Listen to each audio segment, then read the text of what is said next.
तो आज हम लोग बात करते हैं बेटा इंडियन फॉरेस्ट सर्वे रिपोर्ट पर। जो इंडियन फॉरेस्ट सर्वे रिपोर्ट है ये 2021 की है, सबसे पहली बात तो ठीक।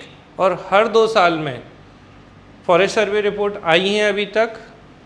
दूसरी बात, अभी तक 2023 की जो फॉरेस्ट सर्वे रिपोर्ट है उसका कोई डेटा नहीं है, तो अभी हम उस पर कोई बात नहीं कर सकते। जब तक वो सर्वे ही नहीं आई है तो उस पर कोई बात करने का मतलब नहीं है। दूसरी बात, अगर आने वाली रिपोर्ट में ऐसा थोड़ी है कि मध्य प्रदेश की जगह कोई और राज्य है जो एकदम से सडनली उसके यहाँ फॉरेस्ट उग जाएंगे और वो पहले नंबर पे आ जाएगा, ऐसा कुछ नहीं होने जाने वाला है। तो इस चीज़ को भी आप ध्यान रखिए कि ऐसे एकाएक कुछ नहीं चेंज होता है। तो जो भी चल रहा है वो कैसा क्या है कि जो चल रहा था लगभग मैक्सिमम डेटा उसी के आसपास रहते हैं। जब नई आएगी तो हम आपको नई वाली भी पढ़ा देंगे, कोई समस्या वाली बात नहीं है।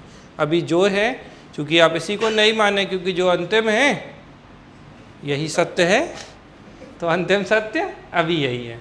तो बेटा इंडियन फॉरेस्ट सर्वे रिपोर्ट 2021, तो पहली चीज़ तो फॉरेस्ट सर्वे ऑफ इंडिया, भारतीय वन सर्वेक्षण देहरादून में, ये आपसे प्रीलिम्स में क्वेश्चन पूछा गया है कि फॉरेस्ट सर्वे ऑफ इंडिया कहाँ पर है, तो FSI जो है वो देहरादून में है।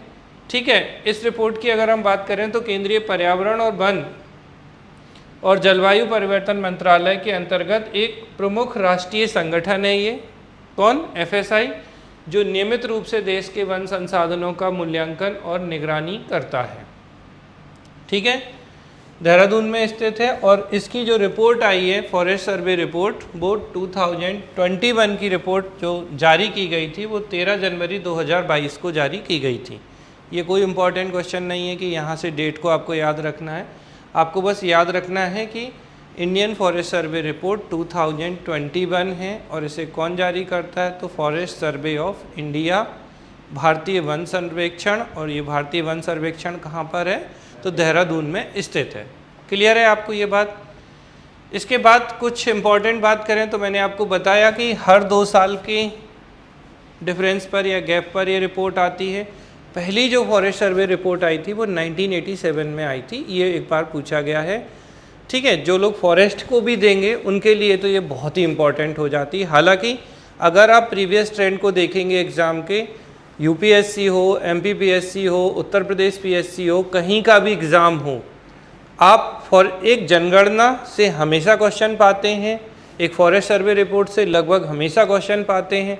और उसका कारण ये है कि एनवायरनमेंट प्रोटेक्शन पर इतना काम किया जा रहा है, ठीक है, इतना ज़्यादा ग्रीन टेक्नोलॉजी पे वर्क हो रहा है, क्योंकि अब सारी चीज़ें किस पर बेस्ड हैं? फॉरेस्ट पर। अगर पेड़ ही नहीं होंगे, जंगल नहीं होंगे, वन नहीं होंगे तो काहे की ग्रीन टेक्नोलॉजी? कुछ नहीं बचेगा। इनको बचाने के चक्कर में तो ग्रीन टेक्नोलॉजी आ रही है। और आप अच्छे से जानते हैं कि ऑक्सीजन कहाँ से लाएंगे? सिलेंडर लेके तो घूमेंगे नहीं कि भाई अब एक काम करते हैं, लाओ भैया आधा लीटर का सिलेंडर दे दो, ख़त्म हो जाए रास्ते में, जैसे गैस ख़त्म हो जाती है LPG की, बस। तो जय सिया राम, अंतिम संस्कार 16वां क्या होता है? अंतिम संस्कार कौन सा होता है? अंत्येष्टि। ठीक है, समझ गए ना? तो इससे बचने के लिए हमें इस पर ध्यान देने की ज़रूरत है। तो फर्स्ट फॉरेस्ट सर्वे रिपोर्ट जो आई थी बेटा वो 1987 में आई थी। 2 ईयर्स के गैप पर ये जारी की जाती है, ये आपको ध्यान रखना है। और 2021 की जो रिपोर्ट है वो 17th नंबर की रिपोर्ट है। तो 2021 में जो आई, तो वो एक डेटा क्या 1987 में पहली बार आई, हर 2 साल में आती है। 2021 की जो रिपोर्ट है वो 17th नंबर की रिपोर्ट है। इस बात को आप ध्यान रखिएगा कि ये 17वीं रिपोर्ट है। अब इसमें हम बात करें कि भैया है क्या स्टेटस हमारा, तो अगर हम देखें भारत की स्थिति, अगर हम बात करें तो वन और वृक्षों, मतलब फॉरेस्ट भी ले रहे हैं और ट्री भी ले रहे हैं, से आच्छादित कुल क्षेत्र कितना है? 8,09,537 स्क्वायर किलोमीटर एरिया है, जो कि भारत के कुल जोग्राफिकल एरिया का 24.62% है। कितना है ये? 24.62% है। इसको आप ध्यान रखिएगा अच्छे से। अब अगर हम इन्हें फॉरेस्ट को, फॉरेस्टेड एरिया को और ट्री कवर को अगर हम अलग अलग कर दें, तो आप यहाँ पे क्या देख रहे हैं कि जो फॉरेस्ट एरिया है भारत का, कुल भौगोलिक क्षेत्र का, वो 21.71% है। क्वेश्चन थोड़ा ध्यान देना, वो ऐसे नॉर्मली देखिए पूछा जाता है फॉरेस्ट कवर कितना है, तो फॉरेस्ट कवर है कितना 21.71। लेकिन अगर पूछ ले कि वन और वृक्ष दोनों से आच्छादित तो forest cover plus tree cover area, तो ये 24.62 हो जाएगा। मतलब दोनों अलग अलग चीज़ें हैं, थोड़ा ध्यान दीजिएगा। समझ में आ रही? फॉरेस्ट समझ में आते हैं, ट्री समझ में आते हैं। तो फॉरेस्ट कवर की अगर हम बात करेंगे तो 21.71 है, जबकि इससे पहले की जो 19 की रिपोर्ट थी उसमें ये 21.67 था, यानी 0.4% ही हम बढ़ा पाए केवल। कितना बढ़ा पाए हैं? केवल और केवल 0.4% ही इसमें इंक्रीज हुआ है। दूसरी बात करें वृक्षावरण, तो ट्री कवर कितना है? ये आपका 95,748 है। ये डेटा नॉर्मली नहीं आता है, तो स्क्वायर किलोमीटर का मैक्सिमम टाइम में जो क्वेश्चन आया है वो परसेंटेज से आया। तो 2.91% हमारा ट्री कवर है इंडिया का।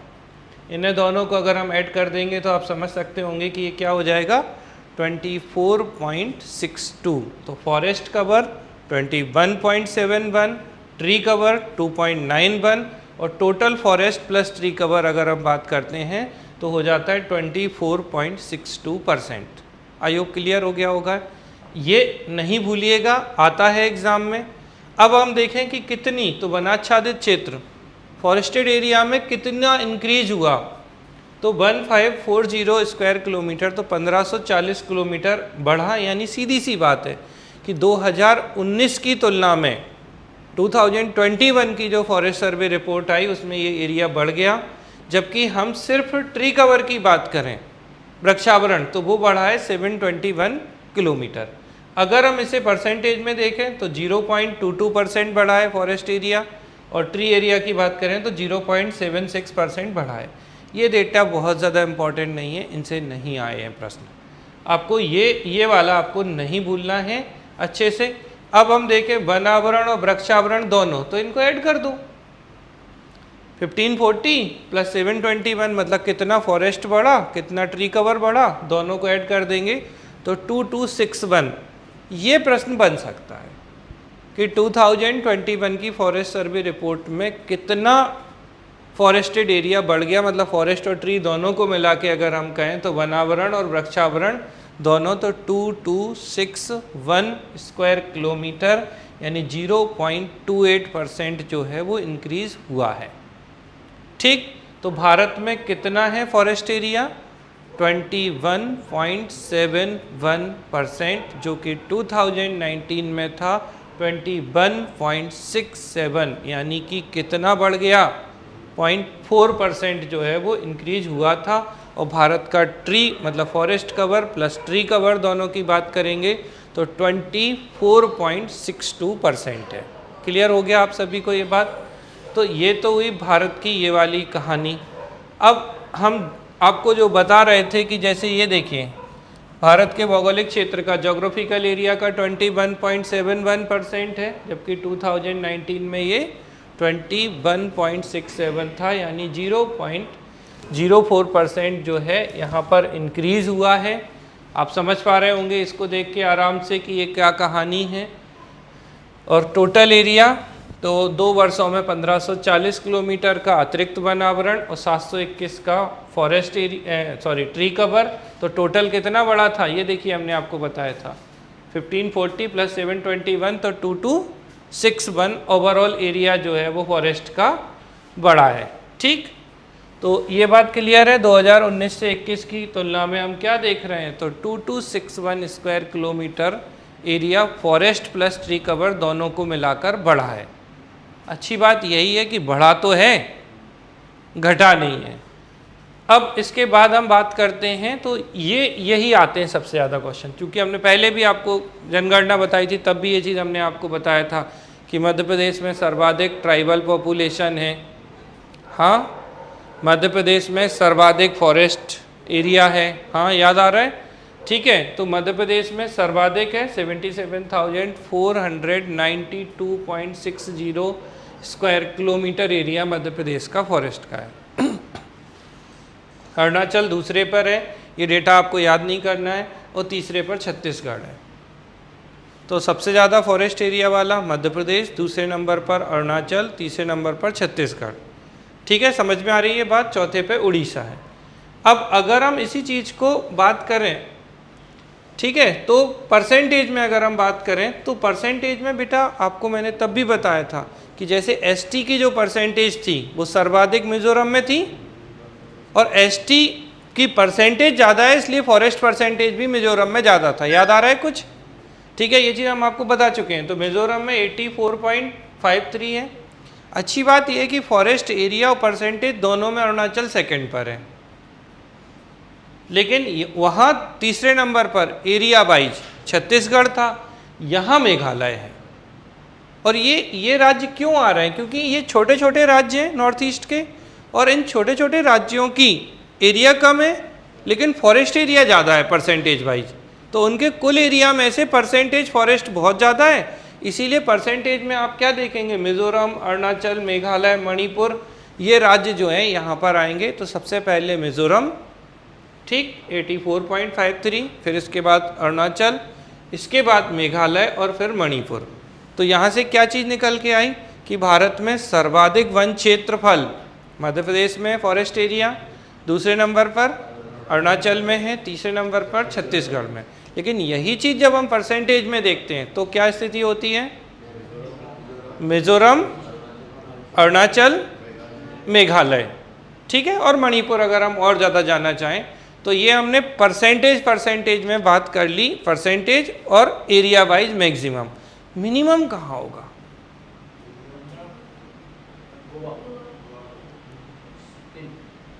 लगाओ तुक्का, मारो तुक्का भाई, बताओ भारत में सबसे कम वन क्षेत्रफल कहाँ है और सबसे कम फॉरेस्ट परसेंटेज कहाँ है, किस राज्य में है? लाइव क्लास कोई बोलना चाहेगा? ठीक है, तो सबसे कम जो फॉरेस्ट एरिया है वो हरियाणा में है, और सबसे कम फॉरेस्ट परसेंटेज जो है वो पंजाब में है। दोनों बातें clear? Maximum forest area Madhya Pradesh, maximum forest percentage Mizoram, minimum forest percentage Punjab, minimum forest area Haryana. ठीक है, क्लियर हो गई ये बात आपको? तो इनको आपको ध्यान रखना है। अब इसके अलावा बेटा एक चीज़ जो एक आध बार पूछ ली गई है उत्तर प्रदेश पीएससी जैसे एग्जाम ने, कि सर्वाधिक वन क्षेत्रफल वृद्धि वाले शीर्ष राज्य, मतलब कौन से ऐसे राज्य थे जिनमें फॉरेस्ट एरिया सर्वाधिक बढ़ा?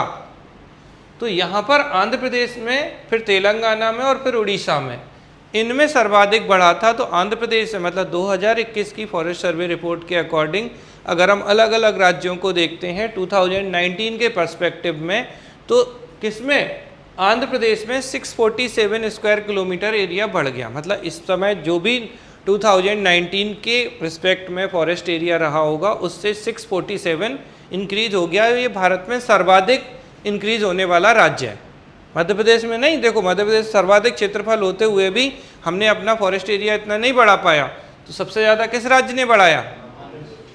फिर तेलंगाना, इसी से तेलंगाना बना। आप जानते हैं 2 जून 2014 को आंध्र प्रदेश से तेलंगाना बन गया था। तो आंध्र प्रदेश, तेलंगाना और उड़ीसा ने अपने फॉरेस्ट एरिया को सबसे ज़्यादा इंक्रीज किया है 2019 से 2021 के रिस्पेक्टिव। क्लियर है आपको ये बात, समझ में आ रही है?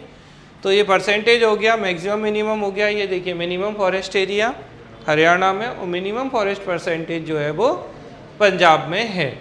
ठीक है, ये हमने आपको बता दिया कि सर्वाधिक क्षेत्रफल मध्य प्रदेश, अरुणाचल, छत्तीसगढ़ और उड़ीसा का है। ठीक, ये सबसे ज़्यादा आंध्र प्रदेश, तेलंगाना, उड़ीसा में बढ़ गया। फिर परसेंटेज वाइज मिजोरम, अरुणाचल, मेघालय और मणिपुर में है। ठीक, अब हम आ जाते हैं यूनियन टेरिटरीज पे। यहाँ तक कोई प्रश्न तो नहीं है मन में? फिर से रिपीट कर दूँ? कोई बात नहीं, ठीक है। मैक्सिमम जो एरिया है वो मध्य प्रदेश का है फॉरेस्ट का, मध्य प्रदेश के बाद अरुणाचल का है, तीसरे नंबर छत्तीसगढ़, चौथे पे उड़ीसा है। परसेंटेज की हम बात करें मैक्सिमम में, क्योंकि मैक्सिमम पे ही क्वेश्चन आए, यूपीएससी ने तो क्रम से पूछ लिया था परसेंटेज में। अब पहला पता था लोगों को मैक्सिमम, लेकिन दूसरे और तीसरे में उन्होंने ऑप्शन चेंज कर दिए। तो ऐसी स्थिति में आपको थोड़ा ध्यान रखना है कि 3 तो कम से कम और 4 भी याद होते हैं तो वेल एंड गुड है। अब परसेंटेज में हमने देखा कि मिजोरम मैक्सिमम, अरुणाचल दूसरे पर और तीसरे पे मेघालय और चौथे पे मणिपुर था। ठीक है, मिनिमम में हम बात करें तो हरियाणा का मिनिमम है और मिनिमम परसेंटेज की बात करें तो पंजाब का है। अच्छी बात यह कि मिनिमम में अंदर नहीं जाते हैं ये, तो हम यहाँ थोड़े डेटा को हमने कम किया कि बहुत सारा हो जाएगा अभी पढ़ते पढ़ते, तो आपको यहाँ पर इतने से मतलब है। यूनियन टेरिटरी की बात करें तो सर्वाधिक फॉरेस्ट एरिया, सीधी बात है जम्मू कश्मीर का होगा, इसमें कोई लॉजिक नहीं है, खूब पेड़ हैं।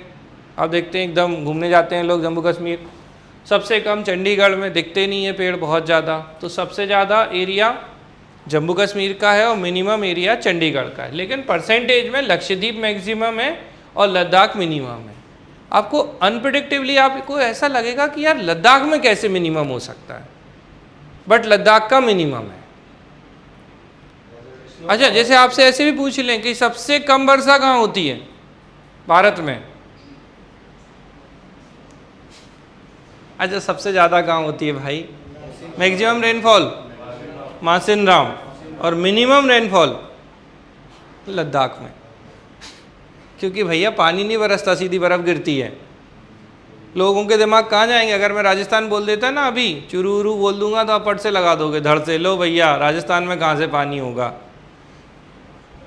क्योंकि हमने बना रखा है राजस्थान मतलब प्यासे लोग, रेगिस्तान वाले, ऐसे मतलब सच बताओ नहीं मानते हैं क्या हम? जैसे एक चीज़ बना रखी है सर्वाधिक साक्षर जनसंख्या और केरला, जबकि सर्वाधिक साक्षर जनसंख्या कहाँ? उत्तर प्रदेश। परसेंटेज वाइज है तो कुछ चीज़ें हमने क्या कर ली, एज्यूम कर ली हैं, बोले यही होगा भाई साहब और कुछ हो ही नहीं सकता। अरे नहीं होगा बाबा। अब हमेशा याद रखना, पेपर में अगर आप अपनी गलती नहीं करोगे ना तो एग्ज़ाम बहुत आराम से निकलता है। गलतियों के लिए जगह नहीं है एग्ज़ाम में। और आप अगर आप पहले से ही सोच के रखे हो हम तो यही मानेंगे, तो फिर कहाँ कुछ होने वाला है, फिर तो सब बेकार है। ठीक है, तो मैक्सिमम जम्मू कश्मीर, मिनिमम चंडीगढ़, लेकिन percentage wise maximum forest area कहाँ? तो लक्षद्वीप में और मिनिमम लद्दाख में होगा। अब सोचो 1.35% है वहाँ की मतलब वहाँ के फॉरेस्ट एरिया के, कितना कम होगा? पेड़ ढूंढने पड़ते होंगे। ठीक है, समझ में आ रही है बात? नई दिल्ली वाले भाई साहब बोल रहे हैं हमारे यहाँ सिर्फ 195 किलोमीटर एरिया है पूरी दिल्ली में, जिनमें ठीक है क्या हुआ है, इसमें भी 0.23 हमने कम कर दिया। इतना इंडस्ट्रियलाइजेशन हो रहा है, इतना डेवलपमेंट हो रहा है, पता नहीं चलता पेड़ था भी कि नहीं था दिल्ली में, मतलब ऐसे गायब कर देते हैं कि पता नहीं चलेगा आपको। मैनग्रूव, अच्छा मैनग्रूव फॉरेस्ट की बात करें हम बेटा, तो देश में कुल एरिया जो मैनग्रूव फॉरेस्ट का है वो 4992 स्क्वायर किलोमीटर है, 4992 स्क्वायर किलोमीटर है। और इसमें 17 किलोमीटर जो है वो इंक्रीज़ हुआ है 2019 के तुलना में। ठीक, अब अगर हम देखें कि सर्वाधिक वृद्धि करने वाले राज्य मैनग्रूव में उड़ीसा, फिर महाराष्ट्र, फिर कर्नाटक। लेकिन अगर आपसे ऐसे ही पूछ लें कि सर्वाधिक मैनग्रूव फॉरेस्ट हैं कहाँ, तो भाई देखो सुंदरबन सुना है, सुंदरबन है वेस्ट बंगाल में, और सुंदरबन जो है ना वो वहीं सबसे ज़्यादा है पश्चिम बंगाल में। और अगर ये सुंदरबन नहीं होता ना तो ये बंगाल होता नहीं सुनामी में। आपको मैं आश्चर्यजनक आपको नहीं समझ में आता हो शायद ये कि दलदली हो गया और ऐसा हो गया और वैसा हो गया। अगर यहाँ मैनग्रूव नहीं होता तो पता चलिए कि ममता दीदी का बहुत सारा क्षेत्र गायब हो जाता पश्चिम बंगाल का। सच बता रहे हैं, सुनामी को अगर सुनामी से हमें किसी ने बचाया था उस समय तो यही मैनग्रूव फॉरेस्ट थे, नहीं तो ये पूर्वी तट गायब हो जाता आपका यहाँ का। समझ गए ना? तो आपको ध्यान रखना है उड़ीसा, महाराष्ट्र और कर्नाटका में वृद्धि हुई है, लेकिन भारत में सर्वाधिक जो मैनग्रूव फॉरेस्ट हैं वो पश्चिम बंगाल में हैं। और वहाँ भी पूछें तो कहाँ पर हैं?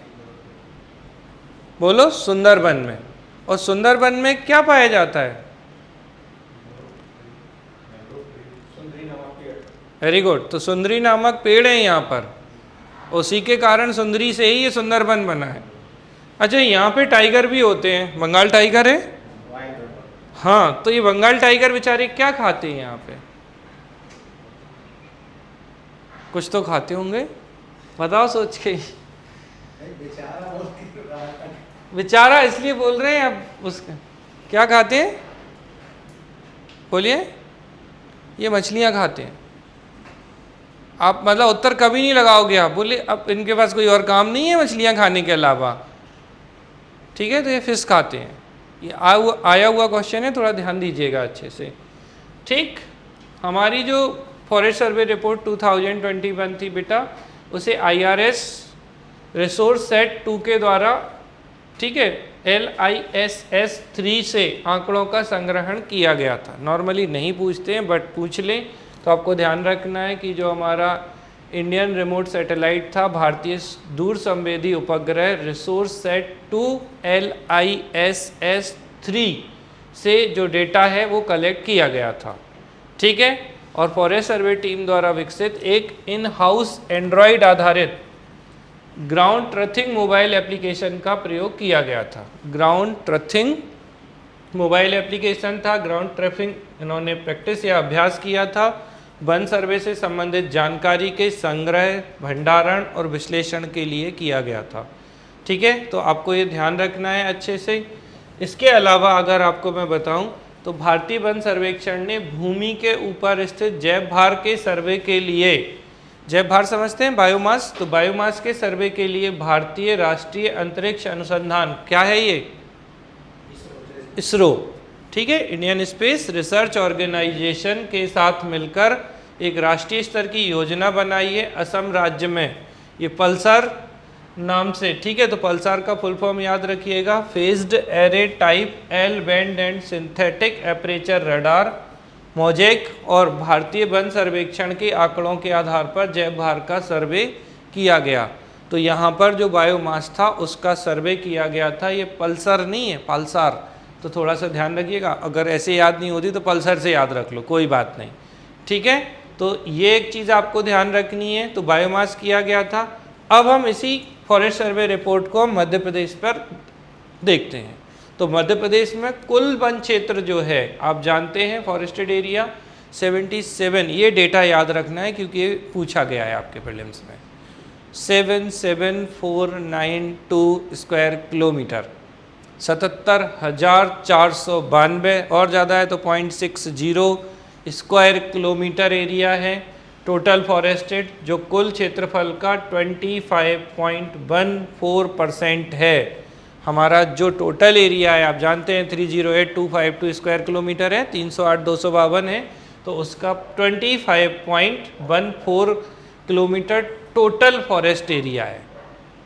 सारे वन चाहे कैसे भी प्रकार के हों इनको शामिल किया गया है। 2019 की तुलना में 2021 में बेचारे हम लोग सिर्फ 10.11% 10.11 किलोमीटर एरिया ही बढ़ा पाए। तो कितना क्षेत्रफल बढ़ा पाए सिर्फ, तो 10.11 बढ़ा पाए। अब यहाँ से बात आ जाती है कि किन जिलों में क्षेत्रफल अधिकतम है और किन जिलों में न्यूनतम है, थोड़ा बताएंगे आप लोग, क्योंकि हमने आपको जब जनगणना पढ़ाई थी तब भी हमने थोड़ा सा बताया था कि वन सर्वाधिक वन बालाघाट में और सर्वाधिक परसेंटेज,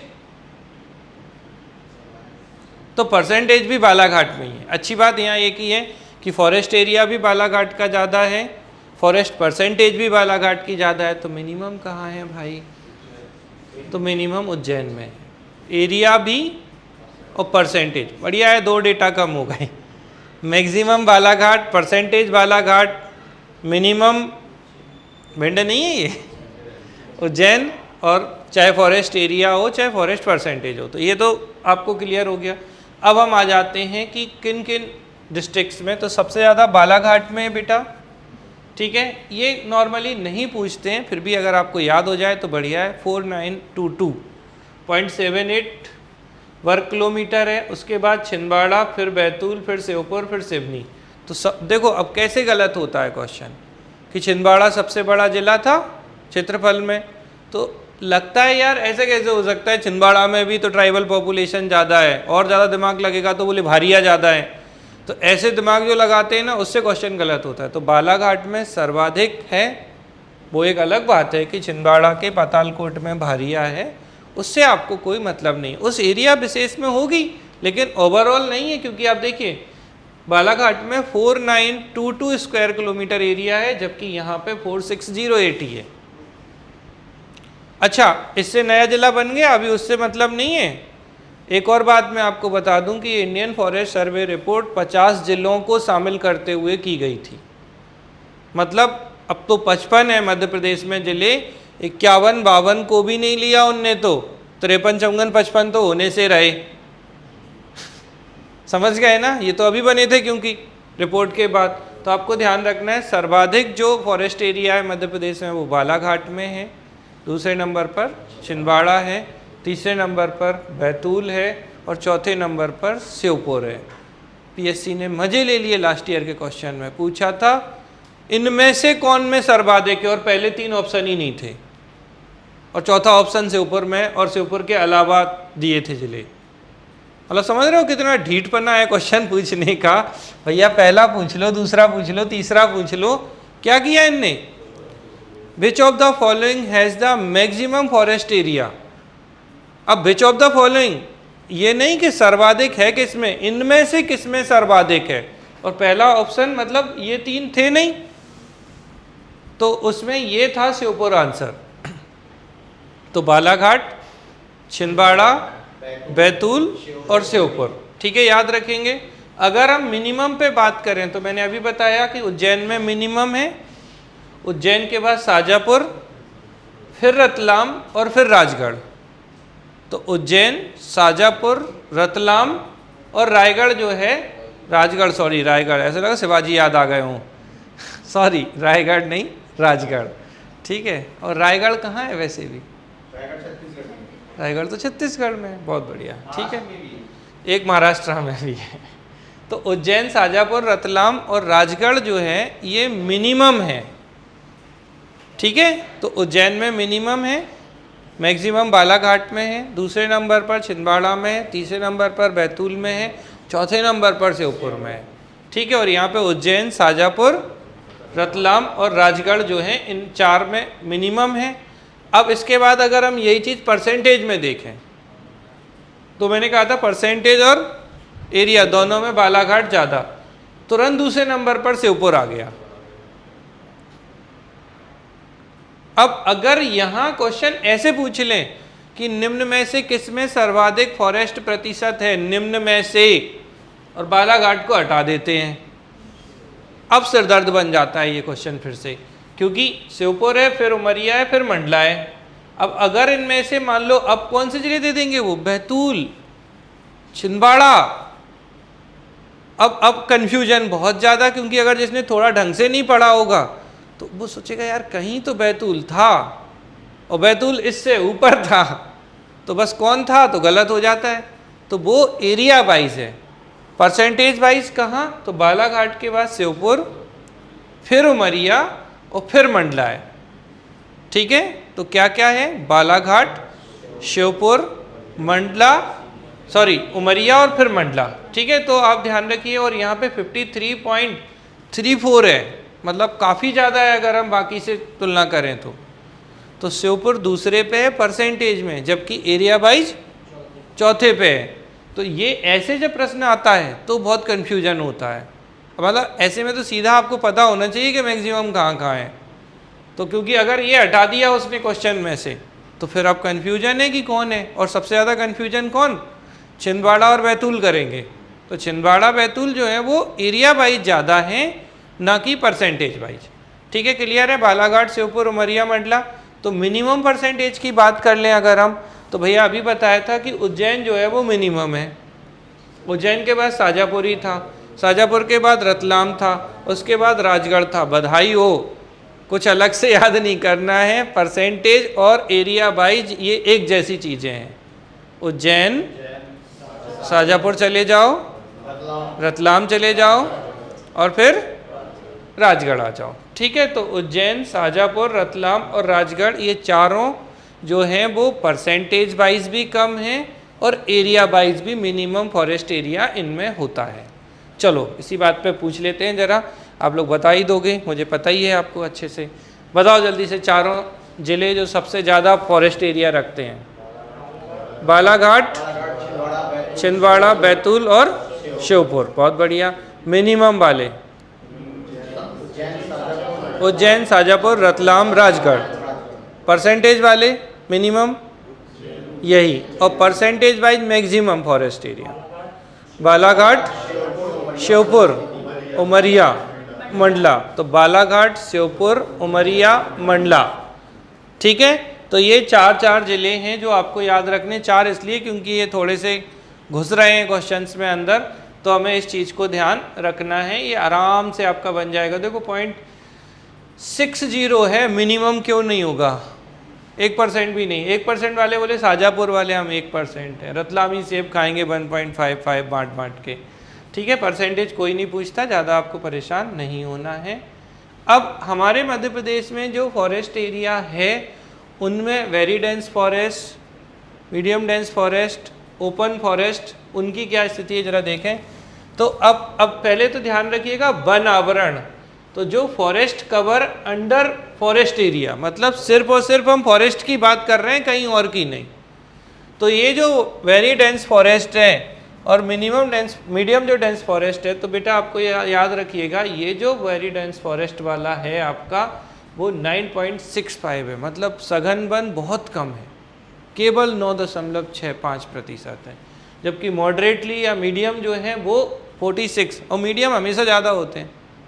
आप जानते हैं मिडिल क्लास सबसे परेशान क्लास, ना ऊपर ना नीचे।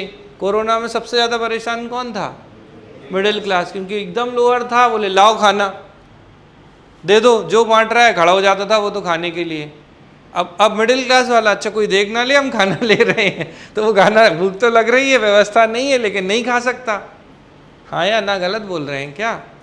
कोविड में सबसे परेशान, कोई बोलता है गरीब वर्ग परेशान, ना बाबा, सबसे ज़्यादा मध्यम वर्ग परेशान था, क्योंकि जिसको ये लगा कि यार हमारे पास व्यवस्था होगी नहीं, तो खूब व्यवस्था थी भारत सरकार की और बाकी लोगों की, खूब खाने मिला, मतलब जितना लोग नॉर्मली नहीं खाते थे उससे ज़्यादा कोरोना में खाया लोगों ने। अच्छा एक और बात है, खूब खाया कोरोना में लोगों ने, कोई काम ही नहीं था भाई। आप लोगों को नहीं लगता था कि नॉर्मली जितना नहीं खाते थे उससे ज़्यादा कोविड में खाया? हम लोगों के घर में इतना मिनिमम, क्योंकि कोई रहता ही नहीं है ज़्यादातर। सुबह हम निकले, इस रात को 9 बजे पहुँचेंगे, मैडम निकली तो हो सकता है 10-11 बजे पहुँचे, ठीक है। अब बच्चे कितना खाएंगे, वो 3 साल का बच्चा बेचारा, ऐसे में बहुत कम खाते थे। अब सब घर पे हैं और उन्हें हॉस्पिटल भी ज़्यादा नहीं जाना होता था। पेशेंट देखा है, क्योंकि ज़्यादा एक्सपोजर नहीं करना है कोविड पेशेंट का, तो देख के आ जाते थे भैया लोग, फिर घर में। अब क्या करेंगे, खाना खाओ समझ गए ना? तो लिंक चली गई, लिंक बहुत ही है ये।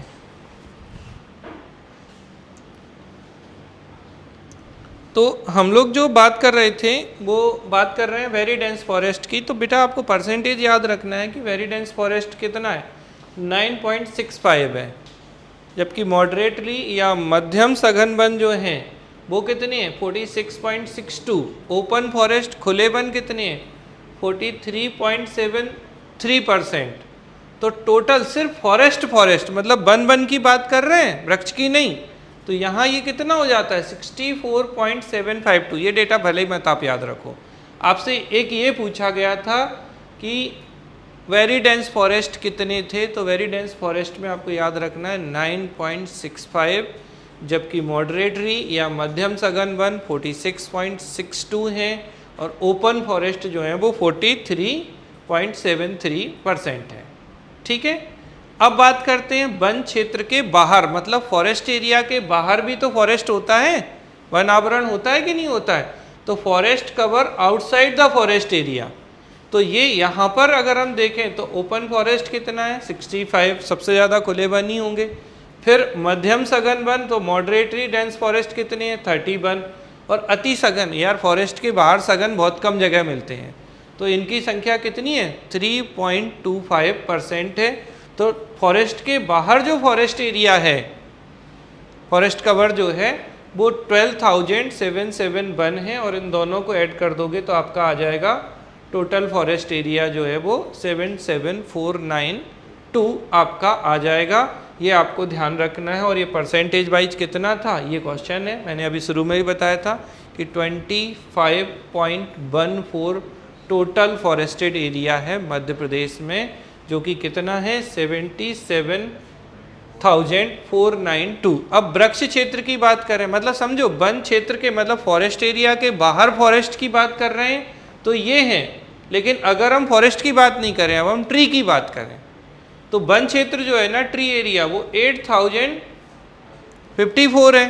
तो अगर हम इसको भी ऐड कर दें, मतलब क्या, फॉरेस्टेड एरिया और ट्री एरिया, सबको अगर हम ऐड कर दें, अगर क्वेश्चन कभी फंसाना होगा उसे तो पूछ लेगा मध्य प्रदेश में फॉरेस्टेड प्लस ट्री कवर या ट्री एरिया दोनों को मिला दो, तो अब फॉरेस्टेड में फॉरेस्ट के अंदर और फॉरेस्ट के बाहर भी फॉरेस्ट एरिया, तो दोनों वो ऐड हो गए और ट्री एरिया ऐड हो गया। तो अब आप क्या देख रहे हैं कि ये जो यहाँ पर 77,492 था, इसमें 8,054 हम ऐड करेंगे तो हो जाएगा कितना, समझ में आ रहा है, 85,000। तो आपको ये ध्यान रखना है कि 547, हालांकि इससे क्वेश्चन नहीं आया है, क्वेश्चन सिर्फ फॉरेस्टेड एरिया से ही आया था, तो 77492 हैं। लेकिन स्पेशली अगर लिख दे कि forested area plus tree area, समझ रहे हैं ना, तो क्या कुल वन और वृक्ष क्षेत्र, तो कुल वन आच्छादित क्षेत्र प्लस वृक्ष क्षेत्र मतलब total forested cover area plus tree area अगर हम देखें तो ये हो जाता है 85,547 अप्रॉक्स। ठीक है, मतलब समझ में आ रही है। तो क्या हो गया मतलब, तो राज्य में वन और वृक्ष क्षेत्र, तो अब ये परसेंटेज भी बढ़ेगा जब ये 85,000 हो गया, तो ये हो जाएगा 27.75%। और भारत में, तो भारत का वन और वृक्ष क्षेत्र का कितना है ये मध्य प्रदेश का, तो 10.56 है, और मध्य प्रदेश में प्रति व्यक्ति वन और वृक्ष क्षेत्र जो है वो 0.12 हेक्टेयर है। इनसे तो अभी तक ज़्यादा कुछ क्वेश्चंस नहीं आए हैं।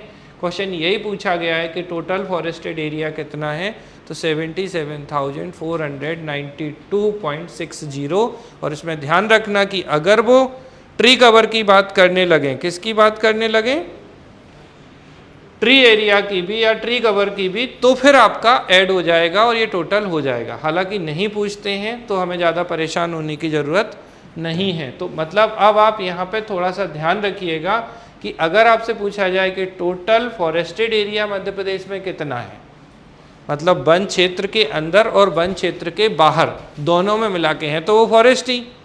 जैसे मैं एक एग्जाम्पल बताऊँ आपको, आपने सुना होगा सेक्रेड फॉरेस्ट, पवित्र वन, सुनिए। और ऐसे नहीं समझो, प्राचीन काल में आश्रम व्यवस्था थी, गुरुकुल में जाके आश्रम में जाके पढ़ते थे, और वो आश्रम नॉर्मली कहाँ होते थे, वन क्षेत्रों में होते थे। तो वहाँ पर जो ऋषि मुनि हैं वो एक बड़ा एरिया कवर करते थे, वहाँ वो वृक्ष लगाते थे और अपना पूरा आश्रम बनाते थे। और वो ज़रूरी नहीं है कि वो जंगल ही हो, मतलब अब क्या कहना चाह रहे हैं, फॉरेस्ट वो जो फॉरेस्ट डिपार्टमेंट के अंतर्गत आता है, लेकिन उसके बाहर भी फॉरेस्ट हो सकते हैं, कई सारे गाँव में फॉरेस्ट होते हैं। तो वो सब जो फॉरेस्ट हैं और फॉरेस्ट के बाहर जो फॉरेस्ट हैं, तो दोनों को जब इंक्लूड कर लेते हैं तो आपका आता है 77,492.60।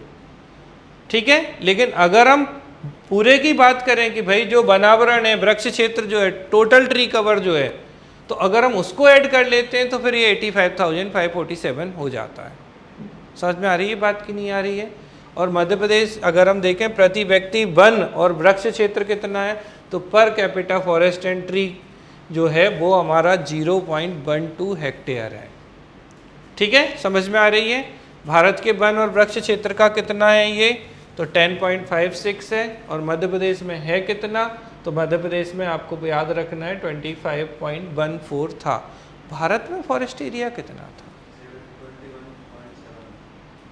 ठीक है, तो भारत में था 21.71 था, इससे पहले ये 21.67 था। ये याद आ रहा है कि नहीं आ रहा है। तो इसको आपको ध्यान रखना है, ये जो चीज़ें हैं ये आती हैं एग्ज़ाम में।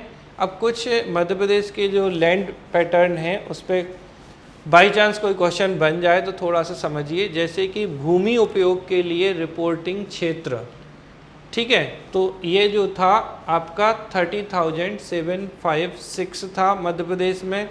बोया जाने वाला कुल क्षेत्र कितना था, तो 15,191 था। ये वन क्षेत्र कितना था, तो 8708 था। ये मतलब भूमि का उपयोग का पैटर्न कैसा है, भूमि जो खेती के लिए उपयुक्त नहीं है वो 3,504 स्क्वायर किलोमीटर एरिया है। स्थायी चारागाह और अन्य चारागाह में 1337 है।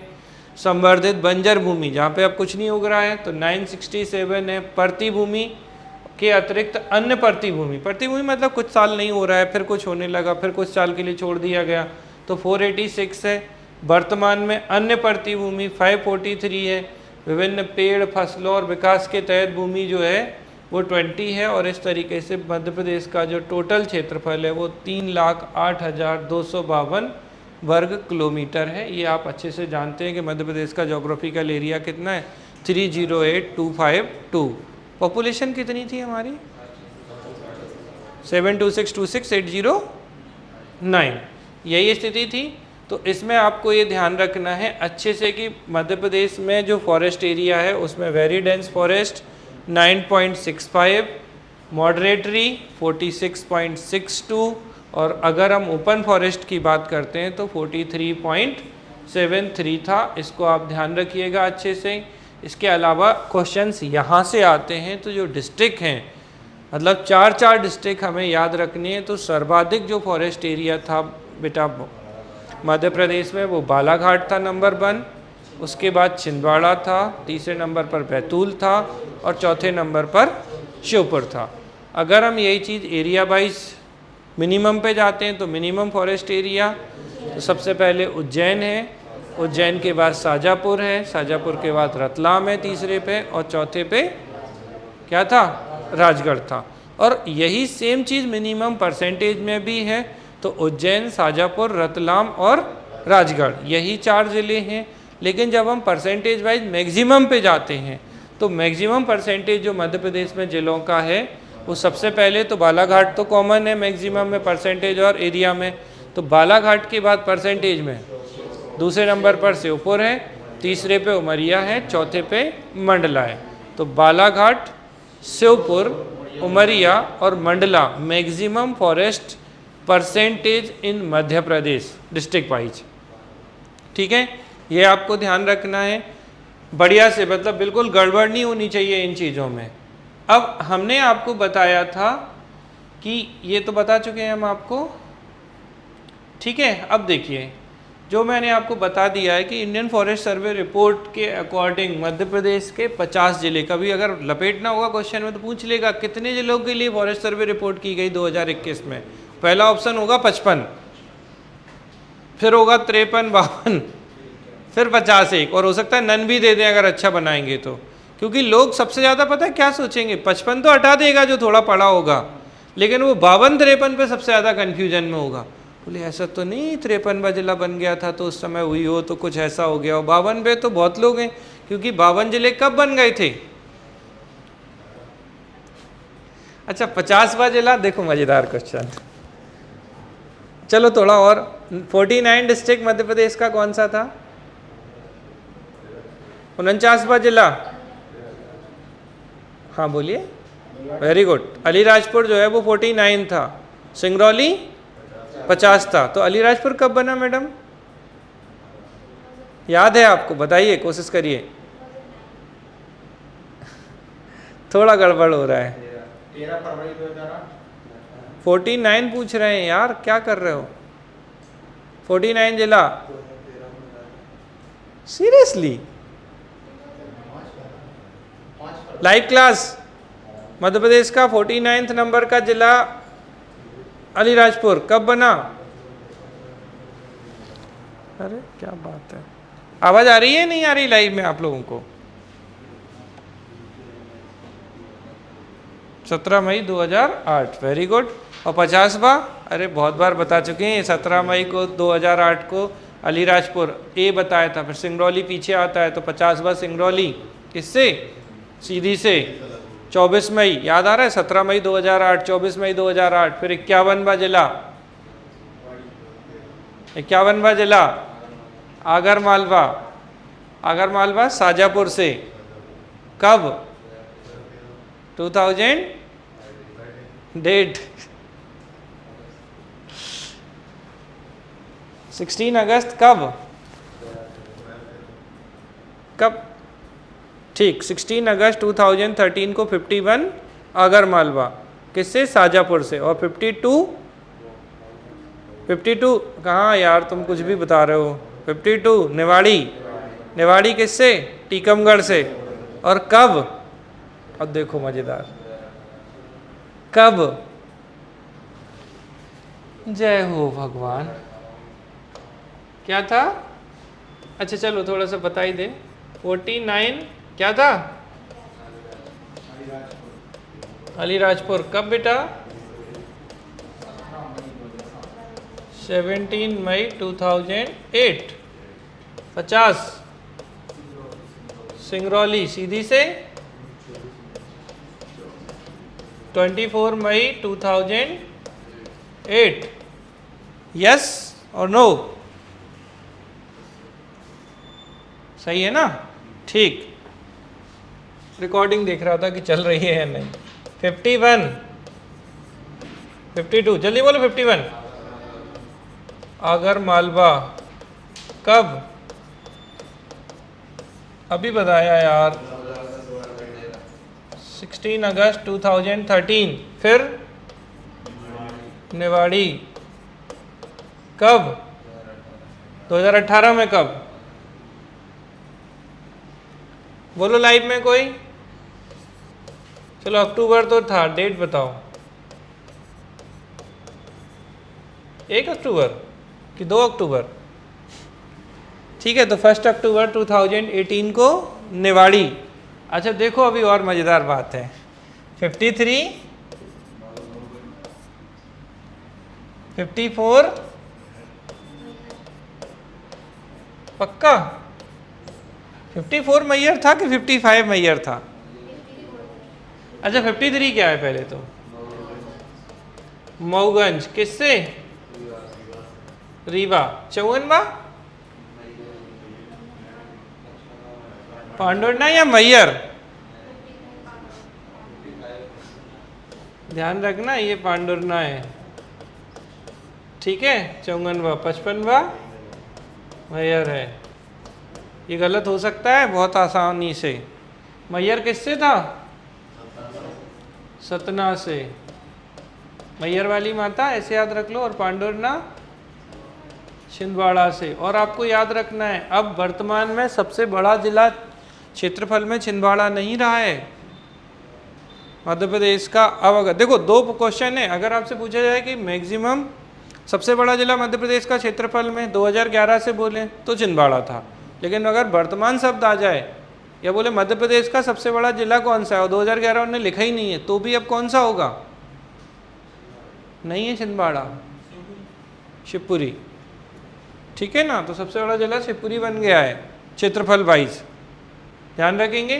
तो ये 55 जिले हैं, आपको ध्यान रखना है। लेकिन बेटा फॉरेस्ट सर्वे रिपोर्ट 2021 में क्या हुआ था कि केवल 50 जिलों को शामिल किया गया था। आगर मालवा और निमाड़ी को पूर्व जिलों में संयुक्त रूप से सर्वे किया गया था, मतलब आगर मालवा को शाजापुर में शामिल किया गया होगा और निवाड़ी को टीकमगढ़ में ही शामिल करके उस समय सर्वे जो है वो की गई थी। यहाँ तक क्लियर हो गई बात। अब इसके बाद हम देखें कि मध्य प्रदेश में कौन सा जिला था। जैसे भारत में आपको मैंने बताया था सर्वाधिक किस राज्य में फॉरेस्ट एरिया बढ़ा था? आंध्र प्रदेश, तेलंगाना, उड़ीसा, याद आ रहा है? 3 सबसे बड़े जिन राज्यों में सर्वाधिक फॉरेस्ट एरिया इंक्रीज हुआ था। यहाँ पर अगर हम मध्य प्रदेश में देखते हैं, बड़े ज़्यादा फॉरेस्ट एरिया की नहीं पूछ रहे हैं, जिनमें इंक्रीज हुआ है फॉरेस्ट एरिया ज़्यादा, तो बड़वानी जिले का वन क्षेत्र 928 किलोमीटर था, जो वर्तमान में कम होकर, अब समझना, 904.36 किलोमीटर रह गया। यानी इंडियन फॉरेस्ट सर्वे रिपोर्ट 2021 के अनुसार बड़वानी जिले में वन क्षेत्र में सर्वाधिक कमी आई है। 23.63 स्क्वायर किलोमीटर के बढ़ने की जगह ये भाई साहब का एरिया हो गया कम। ये क्वेश्चन बन सकता है, तो थोड़ा ध्यान दीजिएगा। मध्य प्रदेश में किस जिले में फॉरेस्ट एरिया सर्वाधिक कमी आई? तो वो था बड़वानी। और इसके अलावा मध्य प्रदेश के किस जिले में? तो जो भिंड जिला था, इसका 106.75 किलोमीटर था, जो बढ़कर 226.5 किलोमीटर हो गया। तो इंडियन फॉरेस्ट सर्वे के अकॉर्डिंग इसमें बेटा कितना? तो लगभग 120 स्क्वायर किलोमीटर जो था इसकी वृद्धि हुई। तो भिंड वालों ने ये बड़ा अच्छा काम किया है। तो भिंड में क्या, देखो भिंड में सेक्स रेशो कम था, भिंड में बारिश कम थी, लेकिन यहाँ इनने फॉरेस्ट लगा लिए तो 120 स्क्वायर किलोमीटर एरिया बढ़ा। मतलब अगर आपने ये डेटा नहीं पढ़ा होगा ना, तो मैं गारंटी देता हूँ भिंड को तो आप 1 सेकंड में हटा दोगे इस डेटा से, क्योंकि आपके दिमाग में ये पता है क्या आता है। देखो कैसे आंसर गलत होते हैं। अच्छा हमने पढ़ा था सर्वाधिक बालाघाट में वर्षा थी, वन सर्वाधिक बालाघाट में थे और भिंड में सबसे कम वर्षा होती है। भिंड में फॉरेस्ट एरिया नहीं बढ़ सकता साहब, लॉजिक जो लगते हैं ना वो ऐसे लॉजिक लगते हैं, थोड़ा भी आपने दिमाग लगाया और उस लॉजिक ने आपको प्रश्न जो है वो गलत करा देगा। तो आपको ये ध्यान रखना है कि लॉजिक वॉजिक कुछ नहीं होता, जो है सो है। अगर आप जहाँ एनालिसिस होता है वहाँ होती हैं चीज़ें कनेक्ट करने के लिए, लेकिन जब आप किस पे जाएंगे, डेटा पर जाएंगे, तो डेटा डेटा है, कोई मतलब नहीं है इन सब चीज़ों का। तो आपको ध्यान रखना है कि बड़वानी में सबसे कम मतलब घटा है फॉरेस्ट एरिया, सबसे ज़्यादा घटा है यहाँ पर, जबकि सबसे ज़्यादा बढ़ा कहाँ पर है, तो भिंड में बढ़ा है। और अगर आप लोगों को याद हो तो मैंने आपको जब क्या पढ़ा रहा था, मैं आपको जनजातियाँ पढ़ा रहा था, तो अगर आपको ट्राइब की कहानी याद हो तो ट्राइब में एक बड़ा अटपटा डेटा था। क्या था कि भिंड में सबसे कम है ट्राइब, परसेंटेज में भी ट्राइब सबसे कम भिंड में, पॉपुलेशन में भी भिंड में सबसे कम है एसटी की, लेकिन जो शहरी जनसंख्या थी, शहरी जनसंख्या की प्रतिशत, ठीक है, तो शहरी जनसंख्या प्रतिशत जो एसटी का था वो सर्वाधिक भिंड में था। तो डेटा अपने आप ही ऐसा अपोजिट हो जाता है। बोले अभी तो हम पढ़ के आए थे कि सबसे कम एसटी पॉपुलेशन भिंड, सबसे कम एसटी परसेंटेज पॉपुलेशन भिंड, तो सर्वाधिक शहरी कैसे हो सकते हैं भिंड में, लेकिन जितनी कम हैं उनमें से मैक्सिमम 95 के आसपास था। अगर आपको याद हो तो कितना, 76 पक्का, अच्छा। तो वहाँ पर आपको ये ध्यान रखना है कि जो शहरी है ना बेटा वो ज़्यादा है भिंड में, ठीक है, ध्यान रखेंगे। ऐसे ही भिंड में भले आपका पानी कम बरसता है, रेनफॉल कम है, लेकिन उसके बावजूद भिंड ने फॉरेस्ट एरिया बढ़ा रहे हैं, भाई अच्छी चीज़ है ये तो। और बड़वानी में कम हो रहा है, तो सबसे ज़्यादा कमी कहाँ आई, बड़वानी में। बड़वानी बड़े थे छोटे हो गए, ठीक है, और भिंड बढ़ा रहे हैं हम, ठीक है, अच्छी चीज़ है ये तो। और आपको मैंने बताया था भिंड में सेक्स रेशियो भी कम था, ठीक है। तो भिंड में जो 2019 की तुलना में 2021 की फॉरेस्ट सर्वे रिपोर्ट है उसमें फॉरेस्ट एरिया में मैक्सिमम वृद्धि जो है वो देखी गई है, जबकि बड़वानी में मैक्सिमम कमी देखी गई है। और आप इसको ऐसे कनेक्ट कर लो कि अगर हम भारत के रिस्पेक्ट में देखें फॉरेस्ट को, तो भारत में जो फॉरेस्ट का एरिया था, क्या इंडिया के रिस्पेक्ट में, तो हम देख रहे थे सर्वाधिक एरिया मध्य प्रदेश में था, सर्वाधिक परसेंटेज मिजोरम में था, लेकिन सर्वाधिक जो 2019 से 21 में बढ़ा था वो आंध्र प्रदेश में सबसे ज़्यादा फॉरेस्ट एरिया बढ़ा था, याद आ रहा है। दूसरे नंबर पे कहाँ, तेलंगाना में बढ़ा था, तीसरे नंबर पर उड़ीसा में बढ़ा था। तो यहाँ एरिया बढ़ रहा है। ये अब क्वेश्चन अच्छे से पढ़ना, नहीं तो पता चले कि पूछ कुछ और रहा है, हम उत्तर किसी चीज़ का दे रहे हैं। तो 19 की तुलना में 21 में जो एरिया इंक्रीज हुआ वो कहाँ हुआ, आंध्र प्रदेश, तेलंगाना और उड़ीसा में हुआ है। जबकि मध्य प्रदेश के रिस्पेक्ट में देखें तो बड़वानी में सबसे कम हुआ है, मतलब कमी हुई है, और जबकि भिंड में ये एरिया जो है वो 2019 से 21 में सर्वाधिक वृद्धि दर्ज की गई है, ठीक। तो ये हो जाती है। और आपको पता है इंडियन फॉरेस्ट सर्वे रिपोर्ट 2021 जो है कौन से नंबर की रिपोर्ट है मध्य प्रदेश की। कोई नोट तो नहीं कर रहा था ना, बाकी चीज़ें नोट तो नहीं करनी थी ना। तो ये देखो सबसे पहले कब से शुरू हुई, इंडियन फॉरेस्ट सर्वे रिपोर्ट 1987 से शुरू हुई थी, पहली बात। ये कौन से नंबर की रिपोर्ट है, तो इंडियन फॉरेस्ट सर्वे रिपोर्ट जो है ये 17th नंबर की रिपोर्ट है। हर 2 साल में ये रिपोर्ट आती है, ठीक है, ये आपको ध्यान रखना है। फिर इसके अलावा हमने आपको बताया था कि FSI forest survey of India, भारतीय वन सर्वेक्षण, देहरादून में है ये संस्थान, ये क्वेश्चन पूछा गया है, इसको भी आपको ध्यान रखना है। और फिर हमने आपको बताया था कि कहाँ मैक्सिमम है, कहाँ मिनिमम है, कहाँ मैक्सिमम परसेंटेज है, कहाँ मिनिमम परसेंटेज है, किन यूनियन टेरिटरीज़ में सर्वाधिक है, किन यूनियन टेरिटरीज़ में परसेंटेज वाइज सर्वाधिक है। ये सब बातें हमने आपको बताई थी। एक बार मैं फिर से फटाफट रिपीट करता हूँ। देखो भारत में सर्वाधिक फॉरेस्ट एरिया MP में है, ठीक है, फिर उसके बाद अरुणाचल में है, फिर इसके बाद छत्तीसगढ़ में है, फिर इसके बाद उड़ीसा में है। ये मैक्सिमम था, ठीक। अगर हम मिनिमम की बात करें तो बताइए जल्दी से, एक ही बात बस याद रखनी है, मिनिमम हरियाणा, ठीक है, ये हुई मैक्सिमम वाली। फॉरेस्ट परसेंटेज की जब हम बात कर रहे थे, फॉरेस्ट एरिया परसेंटेज वाइज, तो यहाँ पर आपका मिजोरम था पहले पे, दूसरे पे अरुणाचल था, तीसरे पे मेघालय था, चौथे पे क्या था, मणिपुर था। और जब हम मिनिमम परसेंटेज की बात कर रहे थे तो मिनिमम में सिर्फ आपको याद रखना है पंजाब। देखो अच्छी बात यह है कि मिनिमम में ज़्यादा अंदर नहीं घुस रहे हैं, तो हमने डेटा थोड़ा कम करने के चक्कर में इस पे ज़्यादा आगे नहीं बात की, ये आपको याद रखना है। यूनियन टेरिटरी की बात करें, अच्छा फॉरेस्ट इंडिया का था कितना, 21.71% था। और अगर हम 2021 के अकॉर्डिंग कह रहे हैं, 2019 के अकॉर्डिंग देखें तो ये 21.67 था। यूनियन टेरिटरीज में हम जाएं मैक्सिमम और मिनिमम पर, तो मैक्सिमम फॉरेस्ट एरिया J&K और मिनिमम चंडीगढ़, ठीक है। और परसेंटेज वाइज जब हम जा रहे थे तो मैक्सिमम लक्षद्वीप और मिनिमम लद्दाख। और लद्दाख में मैंने बताया था कि यहाँ पे मिनिमम रेनफॉल भी होता है और मैक्सिमम रेनफॉल जो है वो मासिनराम में होता है। इतने डेटे, मतलब ये जो डेटा है इसको आपको बहुत अच्छे से याद रखना है, गड़बड़ नहीं होनी चाहिए इनमें से किसी पे भी। ऐसे ही सेम मध्य प्रदेश के रिस्पेक्ट में जो 4 ज़िले हैं, सबसे ज़्यादा सबसे कम वाले, और मध्य प्रदेश में कुल है कितना फॉरेस्ट एरिया, 24, बोलो हाँ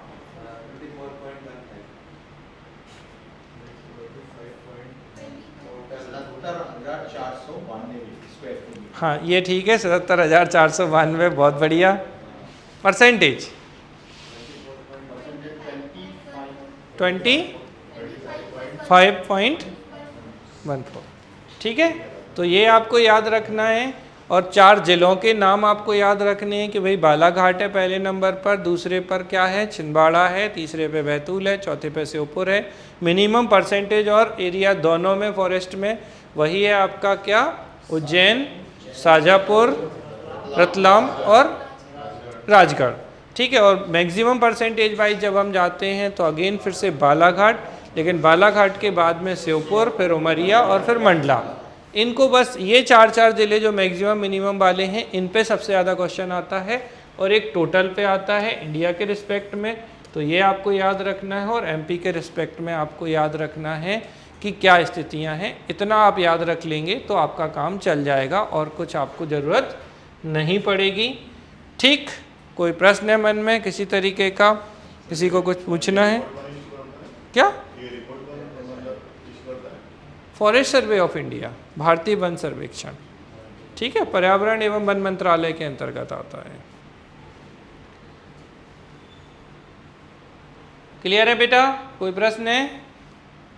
ठीक, ये पूरी में जो अभी रिपोर्ट मैंने आपको बताई है एज इट इज़ मैं आपको शेयर कर दूंगा, अच्छे से आप पढ़ लेना, बट कनेक्ट करो। बोर्ड पे लिख के मुझे पता है अच्छे से कनेक्ट होती हैं चीज़ें, बट बहुत ज़्यादा डेटा लिखने की स्थिति में समय बहुत लगता है, तो थोड़ा सा समय बचा लेते हैं, सच बताएं और कुछ नहीं है, ठीक है। क्योंकि लिखते हैं तो याद तो होती हैं चीज़ें, इसमें कोई दो राय नहीं है, ठीक है। तो फॉरेस्ट सर्वे रिपोर्ट में कोई प्रश्न है किसी का? इतना आप याद रख लीजिएगा, आपका काम हो जाए। तो मध्य प्रदेश के 2024 में जो पद्मश्री अवार्ड मिले हैं बेटा, इनमें से पहले जो हैं वो श्री ओम प्रकाश शर्मा हैं, इन्हें कला के क्षेत्र में मिला। उज्जैन में 1938 में इनका जन्म हुआ था, उज्जैन में हुआ था 1938 में, ठीक है, अच्छे से ध्यान रखना। और इन्हें किसके लिए मिला, तो माच कला जो है इसके लिए इन्हें पद्मश्री अवार्ड मिला है। और यहाँ पर अगर हम देखें तो इन्होंने फिल्म औरत भली राम कली, वाह, में अदाकार और सह संगीत निर्देशक की भूमिका निभाई है।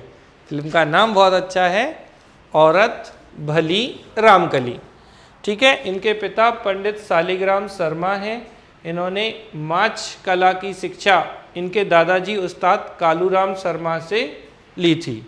किससे ली थी इन्होंने माच की एजुकेशन? इनके दादाजी कालूराम शर्मा से। और आप जानते हैं कि माच लोकनाट्य की जन्मभूमि, ये क्वेश्चन भी पूछा गया है कि माच का ओरिजिन प्लेस क्या है, तो उज्जैन को माना जाता है और 200 साल पुराना है। माच शैली के आरंभकर्ता गुरु गोपाल जी को माना जाता है। और माच आप जानते हैं मध्य प्रदेश का लोकनाट्य है। ठीक है, तो ये मध्य प्रदेश का लोकनाट्य है माच। ठीक, और कौन है इसके आरंभकर्ता, तो श्री गोपाल जी। और इन्हें किसके लिए, तो माच के लिए ही मिला है। किसको, पंडित या श्री ओम प्रकाश शर्मा को। ध्यान रखेंगे अच्छे से, ये मैं PDF ये भी शेयर कर दूंगा, बस आप समझते चलिए अच्छे से। दूसरा है कालूराम बामनिया। तो कालूराम बामनिया बेटा इनका जन्म देवास में हुआ था, उज्जैन के बगल में देवास। ठीक, ये कबीर बाणी के लोक गायक और अंतर्राष्ट्रीय आर्टिस्ट कालूराम बामनिया जो है कला के क्षेत्र में उल्लेखनीय योगदान के लिए पद्मश्री मिला। मध्य प्रदेश के मालवा क्षेत्र में कबीर, गोरखनाथ, बन्नानाथ और मीरा जैसे भक्ति कवियों के गाने की एक जीवंत परंपरा से ये संबंधित हैं। तो कौन से गाने ये गाते हैं कालूराम बामनिया जी, कबीर के, गोरखनाथ के, बन्नानाथ के और मीरा के जो भक्ति गीत हैं उनको गाने का इनको ध्यान रखना है आपको। फिर है भगवती लाल राजपुरोहित, तो साहित्य और शिक्षा। 2 नवंबर 1943 को इनका जन्म हुआ था। कहाँ पे, धार जिले के चंदौड़िया में।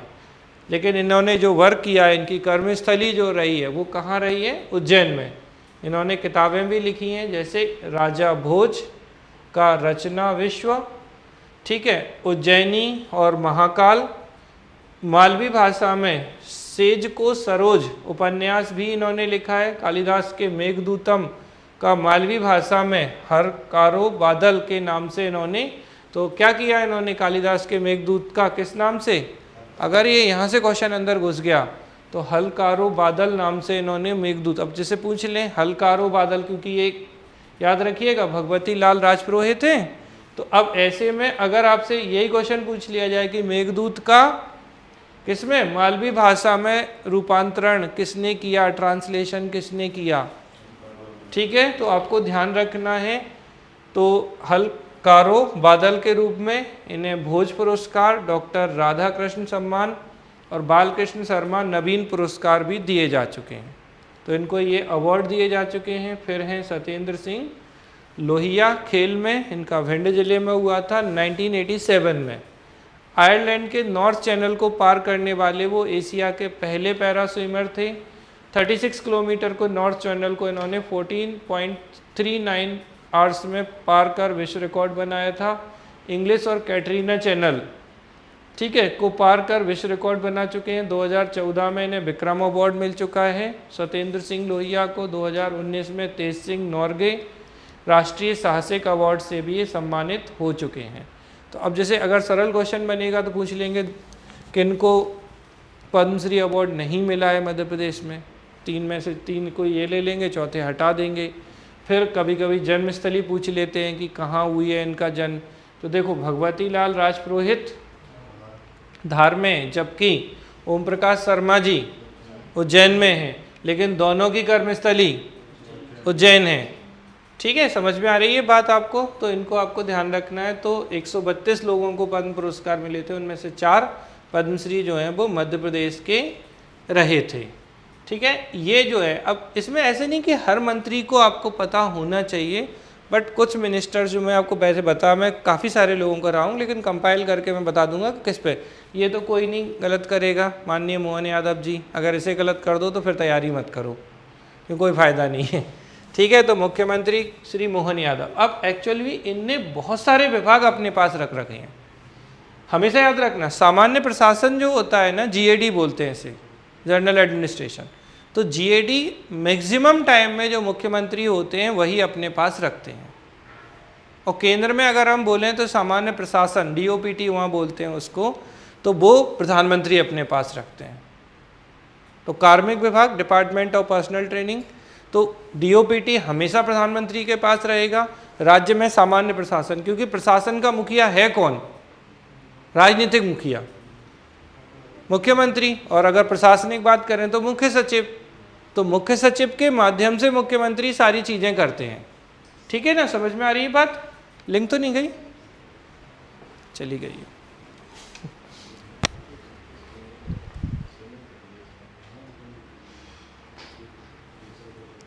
तो आपको याद रखना है कि मध्य प्रदेश के मुख्यमंत्री जो हैं इनके पास सबसे इम्पोर्टेंट सामान्य प्रशासन है।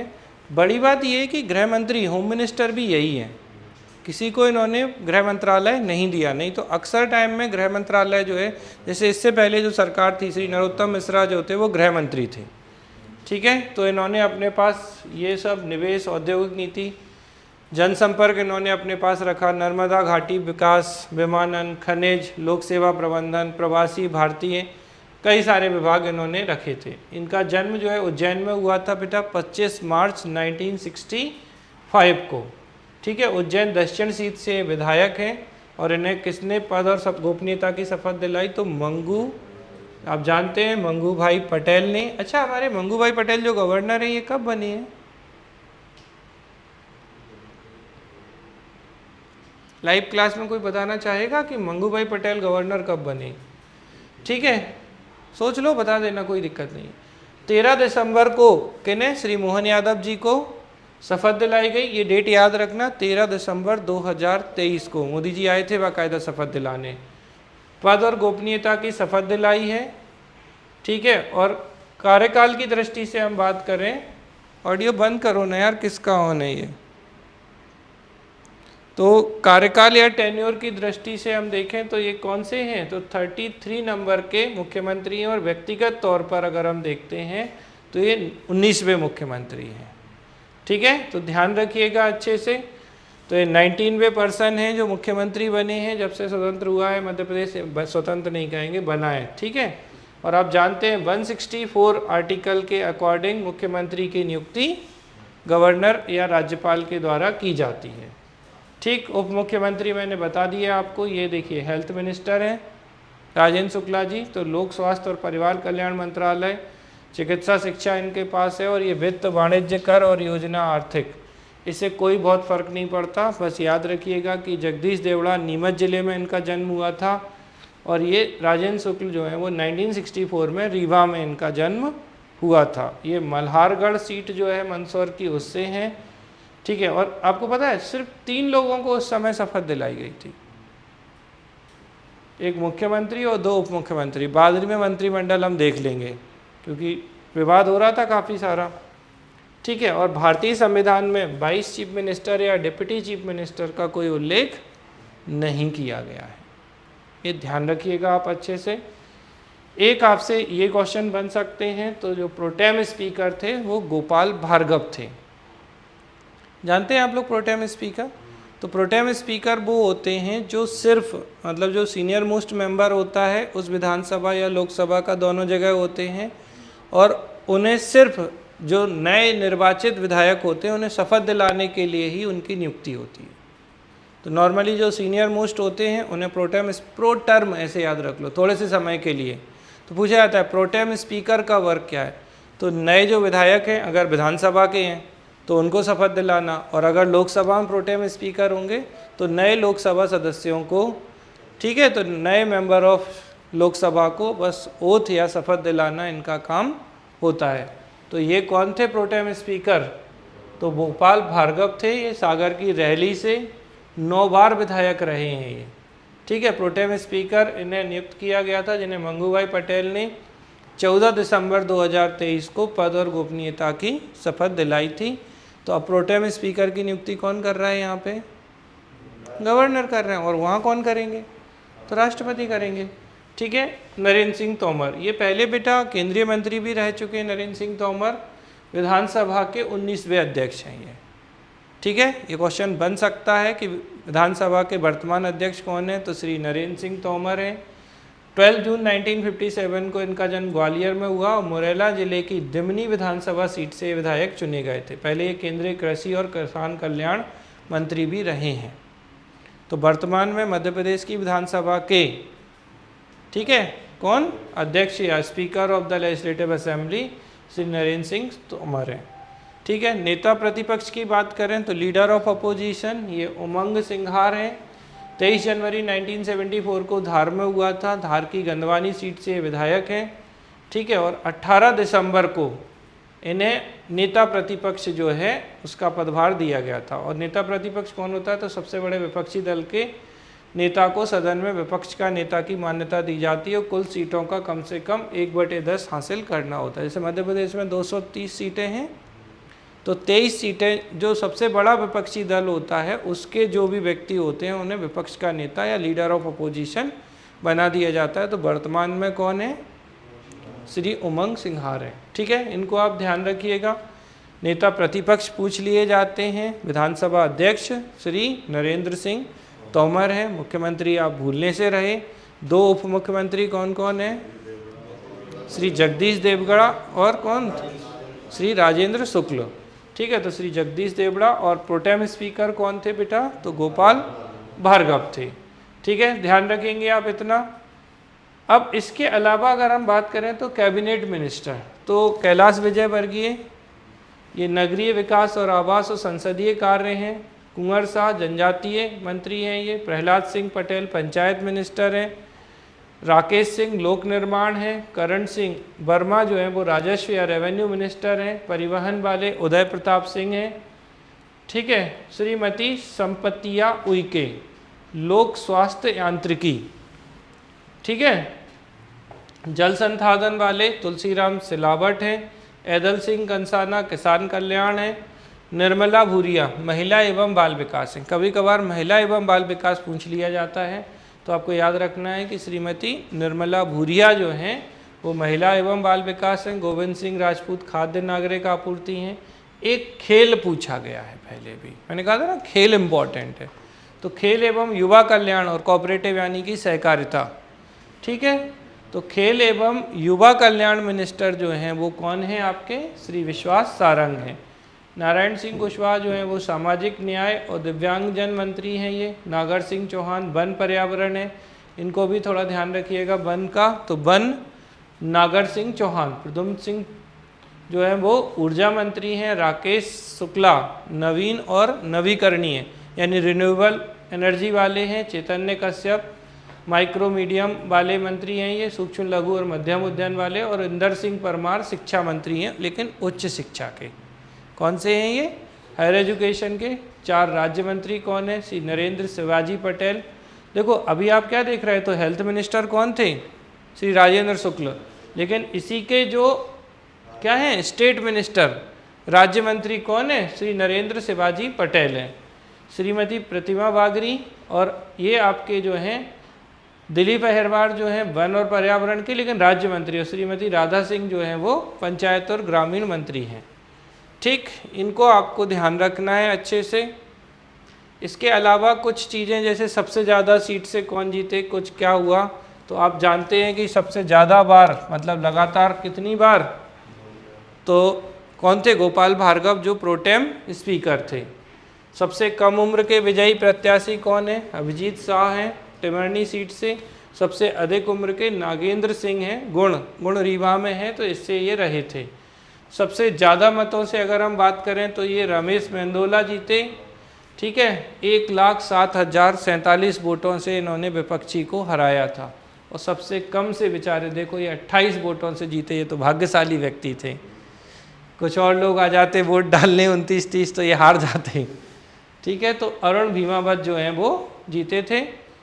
आपको ये ध्यान रखना है। और आई थिंक आपको सर ने पढ़ा दिया होगा विधानसभा चुनाव पढ़ाए थे लास्ट क्लास में, कुछ याद है या नहीं है? हाँ या ना में जवाब दो जल्दी से। 5 राज्यों के विधानसभा चुनाव पढ़ाए हैं यार, ऐसे मत बोलो अब। बस यहाँ पे एक चीज़ और जो आपको याद रखनी है, एक क्वेश्चन और पूछा जाता है विधानसभा चुनाव से कि इस विधानसभा में कितनी महिला विधायक जीत के आई हैं। लास्ट ईयर भी पूछा गया क्वेश्चन है ये। तो आपको याद रखना है कि 16वीं विधानसभा में महिला सदस्यों की संख्या 27 है, जिनमें से 21 जो हैं वो बीजेपी से और 6 कांग्रेस से हैं। इनके नाम आप याद करने की बिल्कुल आवश्यकता नहीं है, लेकिन आप याद रखिएगा कि 230 सीटों में से कितनी महिलाएं जीत के आई हैं। तो इस बार 16वीं विधानसभा जो थी इसमें कितनी, तो 27 महिलाएं जो हैं वो जीत कर आई हैं। ये वाली बात भी आप ध्यान रखिएगा अच्छे से। हाँ जी,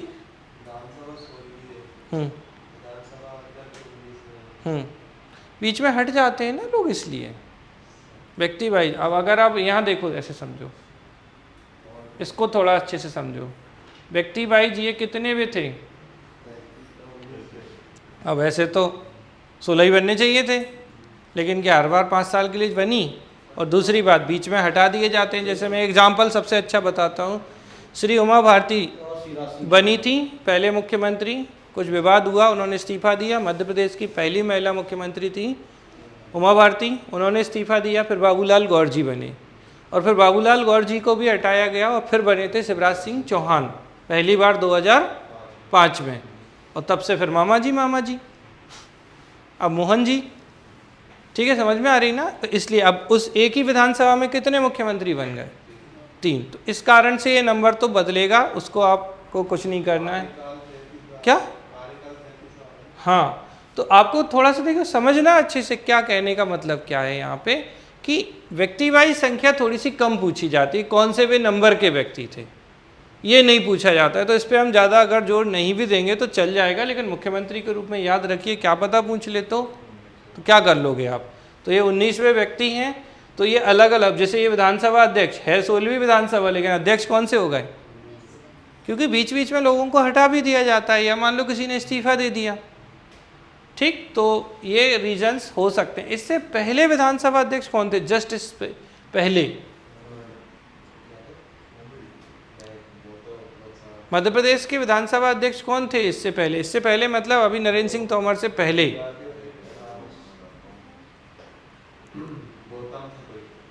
श्री गिरीश गौतम। ठीक है, तो आपको ये ध्यान रखना है। तो ये हो जाते हैं आपके। अब इसके बाद हमने क्या कहा? राज्य मंत्री हो गए ये। फिर इन्होंने 6 बनाए थे राज्य मंत्री स्वतंत्र प्रभार, मतलब स्टेट मिनिस्टर इंडिपेंडेंट चार्ज। तो स्टेट मिनिस्टर इंडिपेंडेंट चार्ज यहीं की हैं, ये श्रीमती कृष्णा गौर, गोविंदपुरा विधानसभा सीट से खूब 1 लाख से ज़्यादा वोटों से जीती थी ये। धर्मेंद्र भाव सिंह लोधी हैं। ठीक है, तो ये पिछड़ा वर्ग और अल्पसंख्यक कल्याण मंत्री, विमुक्त घुमंतु और अर घुमंतु। ठीक है ना? धर्मेंद्र भाव सिंह लोधी संस्कृति और पर्यावरण मंत्री हैं। दिलीप जायसवाल जो है कुटीर उद्योग, कौशल विकास, पशुपालन, पवार, इनमें से एक भी राज्य मंत्री को आपको याद रखने की सामान्यतः जरूरत नहीं है। अब आ जाते हैं, तो 2 उप मुख्यमंत्री याद रखिएगा। कौन कौन से? जल्दी जल्दी बोलिए। श्री जगदीश देवड़ा और श्री राजेंद्र शुक्ल, ये याद रखिएगा। मुख्यमंत्री श्री मोहन यादव जी या डॉक्टर मोहन यादव जी, ये याद रखिएगा। इसके अलावा आपको खेल एवं युवा कल्याण मंत्री श्री विश्वास सारंग याद रखिएगा। पर्यावरण मंत्री नागर सिंह चौहान याद रखिएगा, क्योंकि पर्यावरण पूछ लिए जाते हैं या खेल पूछ लिए जाते हैं। इसके अलावा आपसे रेवेन्यू करण सिंह वर्मा हैं, ये याद रखिएगा। इनमें से और कोई नहीं पूछा जाता है आपको। और ये स्वास्थ्य इन्होंने ले ही रखा है उप मुख्यमंत्री ने। और गृह मंत्री कभी कभार पूछने की प्रवृत्ति होती है, तो गृह मंत्री खुद डॉक्टर मोहन यादव ही हैं, तो इससे कोई फर्क नहीं पड़ता। अब क्वेश्चन आते हैं या तो विधानसभा अध्यक्ष से, तो विधानसभा अध्यक्ष कौन? श्री नरेंद्र सिंह तोमर। विधानसभा उपाध्यक्ष विपक्ष के नेता कौन? उमंग सिंघार। और कौन प्रोटेम स्पीकर कौन? तो श्री गोपाल भार्गव। जो भी सीनियर मोस्ट मेंबर होता है उसे राज्यपाल क्या बना देते हैं? Leader of opposition. और leader of pro tem speaker sorry और लीडर ऑफ अपोजिशन के लिए 1/10 चाहिए होता है। हालांकि कई बार नहीं होता है तो भी बना दिए जाते हैं। जैसे लोकसभा में कहाँ जीत पाए कांग्रेस इतनी सीटें। ठीक है, तो ये कुछ मंत्री परिषद और इनसे संबंधित बातें थी, इनको आप याद रखिएगा अच्छे से। और महिला सदस्यों की संख्या कितनी थी? जल्दी बोलो। 27। ये बिल्कुल अच्छे से ध्यान रखना है, गड़बड़ नहीं होनी चाहिए। और मध्य प्रदेश में बीजेपी को कितनी सीटें मिली हैं? तो 163 सीटें मिली हैं, इसको आप ध्यान रखिएगा। और एक ये भारत आदिवासी पार्टी के ये नेताजी हैं, इन पे बहुत वीडियो चले हैं, तो इनको आप याद रखिएगा। ठीक है, तो ये हो जाती है बात। आपको स्वच्छता सर्वे पढ़ा दिया होगा ना सर ने? हाँ ना, कुछ तो बोलो। नहीं हो सकता यार, ऐसे पक्का नहीं पढ़ाया स्वच्छता सर्वे। हो सकता है एमपी के साथ बताएं। मध्य प्रदेश का इंदौर जो है वो लगातार टॉप पर है, सबसे ज़्यादा यही क्वेश्चन आता है। सच में नहीं पढ़ाया? अरे हाँ ना, कुछ तो बोलो, कुछ तो बोल दो। इसको सुन लो, इनसे क्वेश्चन आ सकता है एक आध। ठीक है, तो हम बात कर रहे थे, याद करिए। एक है बेटा मेजर ध्यानचंद खेल पुरस्कार, तो मेजर ध्यानचंद पहले से क्या बोलते थे, राजीव गांधी खेल रत्न अवार्ड, तो अब इन्हें मेजर ध्यानचंद खेल रत्न अवार्ड दे दिया गया। खेलों में ये सबसे बड़ा सम्मान है, ठीक है। 1991-92 से 25 लाख रुपए मिलते हैं। राजीव गांधी खेल रत्न अवार्ड को ही 2021 में मेजर ध्यानचंद, और हॉकी के जादूगर हैं मेजर ध्यानचंद, के नाम पर कर दिया गया, और युवा कार्यक्रम और खेल मंत्रालय द्वारा दिया जाने वाला सम्मान है ये, ठीक है। अर्जुन अवार्ड बेटा 1961 से शुरू हुआ था, 15 लाख रुपए दिए जाते हैं इसके साथ। अर्जुन पुरस्कार विभिन्न खेलों के खिलाड़ियों को दिए जाने वाला पुरस्कार है, और ये भी युवा वही कार्यक्रम खेल और मंत्रालय द्वारा, तो ठीक। और द्रोणाचार्य 1985 से, यहाँ भी 15 लाख रुपए मिलते हैं लाइफ टाइम कैटेगरी में, मतलब आजीवन श्रेणी में 15 लाख, जबकि नियमित श्रेणी में 10 लाख रुपए। तो लाइफ टाइम अचीवमेंट होगा तो भैया थोड़ा बड़ा है, तो 15 लाख रुपए, और रेगुलर में 10 लाख रुपए मिलते हैं।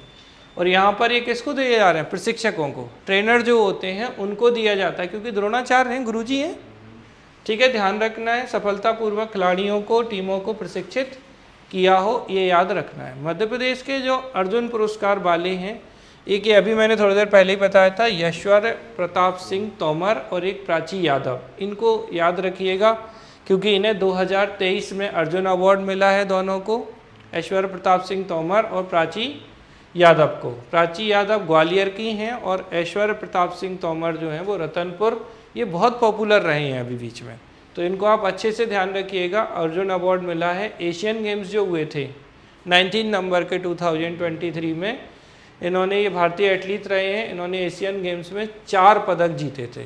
टोक्यो ओलंपिक 2020 में शूटिंग की 50 मीटर राइफल में भी इन्होंने हिस्सा लिया था, और 2019 में मध्य प्रदेश सरकार की ओर से एकलव्य अवार्ड से भी सम्मानित किया जा चुका है। तो अभी इन्हें क्या मिला रिसेंटली 2023 में, ठीक है, तो इन्हें पद्मश्री अवार्ड मिला है। ये आपको, सॉरी अर्जुन अवार्ड, पद्मश्री नहीं, पद्मश्री से बाहर नहीं आ रहा है दिमाग, अर्जुन अवार्ड मिला है। अर्जुन अवार्ड कब से स्टार्ट हुआ था, 1961 से, जबकि द्रोणाचार्य 1985 से। और बताइए खेल रत्न अवार्ड 1991-92 से, ठीक है, ध्यान रखेंगे अच्छे से। प्राची यादव को भी 2023 का अर्जुन अवार्ड मिला है बेटा। ये पहली महिला कैनुअर हैं जिन्होंने टोक्यो पैरा ओलंपिक में भारत को प्रतिनिधित्व दिया था। ICFT स्प्रिंट और पैरा कोनो वर्ल्ड चैंपियनशिप में जर्मनी में इन्हें 4था स्थान मिला था, इसको ये ध्यान रखना। और ये आ गए आपके शिवेंद्र सिंह, ठीक है, गुरुजी को याद रखिएगा। मध्य प्रदेश के द्रोणाचार्य पुरस्कार विजेता हैं, इस पर क्वेश्चन आने की पॉसिबिलिटी बहुत ज़्यादा है। तो मध्य प्रदेश में जो द्रोणाचार्य पुरस्कार मिला ये ग्वालियर के हैं, हॉकी से, खेल से संबंधित हैं, नियमित श्रेणी में। तो द्रोणाचार्य अवार्ड 2023 नियमित, लाइफ टाइम नहीं, बदल देते हैं ऐसे ही क्वेश्चन। तो नियमित श्रेणी में सम्मानित किया गया। लंदन ओलंपिक 2012 में इन्होंने भारतीय हॉकी टीम को प्रतिनिधित्व दिया था। वर्तमान में भारतीय हॉकी टीम की कोचिंग स्टाफ जो है उससे ये शामिल हैं, और भारतीय हॉकी टीम जो है उसके सदस्य रह चुके हैं। तो मध्य प्रदेश में नियमित श्रेणी में 2023 का जो द्रोणाचार्य पुरस्कार मिला है वो श्री शिवेंद्र सिंह को मिला है। ये आपको ध्यान रखना है अच्छे से, ठीक है, क्लियर है आप लोगों को यहाँ तक की बातें। एक और बस 3 चीज़ें बताऊँगा बस मैं। शंकर लक्ष्मण ये पूछे गए, ये गोलकीपर थे, ठीक है। तो ये एक्चुअली ये वो व्यक्ति हैं जिन्हें अर्जुन अवार्ड से सम्मानित किया जा चुका है। शंकर लक्ष्मण हॉकी में गोलकीपर थे ये, ठीक है। और ये क्या हुआ था कि जब भारत आपको अच्छे से पता है हॉकी हमारा राष्ट्रीय खेल है, और हॉकी ही एकमात्र ऐसा खेल है जिसमें हम लोग खूब जीतते थे पहले गोल्ड मेडल, आप जानते हैं अच्छे से। तो उस समय जब गोल्ड मेडल टीम जीती थी तो शंकर लक्ष्मण जो है वो गोलकीपर थे। तो ये पूछा गया था क्वेश्चन, ठीक है। इन्हें भी क्या मिल चुका है, तो अर्जुन अवार्ड मिल चुका है शंकर लक्ष्मण को, ठीक है। सुनीता पुरी चंद्रा को भी 1966 में मिला, ईयर कोई नहीं पूछता। नीलिमा सरोलकर को भी मिल चुका है, सुषमा सरोलकर को भी मिल चुका है। बहने खेल में संध्या अग्रवाल, ये क्वेश्चन भी पूछा गया था, जैसे पूछ लेते हैं पहचान कौन वाले क्वेश्चन जो होते हैं कि संध्या अग्रवाल किस क्षेत्र से संबंधित हैं, हॉकी, क्रिकेट, इस तरीके का ऑप्शन दे देते हैं। तो ये क्रिकेट से संबंधित हैं, इंदौर से संबंधित रही हैं संध्या अग्रवाल, ध्यान रखिएगा। पप्पू यादव, यादव जी कुश्ती लड़ रहे हैं, ऐसे याद रख लेना। ठीक, राहुल द्रविड़ कहाँ से संबंधित है? मध्य प्रदेश के इंदौर से। ठीक है, क्रिकेट के लिए इन्हें मिला है 1998 में। मधु यादव हॉकी से थी, जलालुद्दीन हॉकी से थे, कृपा शंकर पटेल कुश्ती से, गिरधारी लाल यादव नौकायन से और राजकुमारी राठौर जो है वो शूटिंग से थी। 2021 में बात करें तो विवेक सागर हॉकी से और नीलकांत शर्मा को हॉकी से क्या दिया गया? अर्जुन अवार्ड दिया गया। और 2020 का, 23 की बात नहीं कर रहे हैं, 2020 का द्रोणाचार्य अवार्ड जो है योगेश मालवीय को दिया गया था मलखम्ब में। ये क्वेश्चन पूछा गया था कि 2020 में द्रोणाचार्य अवार्ड जो है, अभी हमने क्या देखा कि 2023 का द्रोणाचार्य अवार्ड नियमित श्रेणी में श्री शिवेंद्र सिंह को मिला, जबकि 2020 में चूंकि ये मलखम्ब से थे, मध्य प्रदेश का राजकीय खेल क्या है? मलखम्ब है, इसलिए इस क्वेश्चन के पूछने की कारण वहाँ पे बना था, तो आपको ये ध्यान रखना है।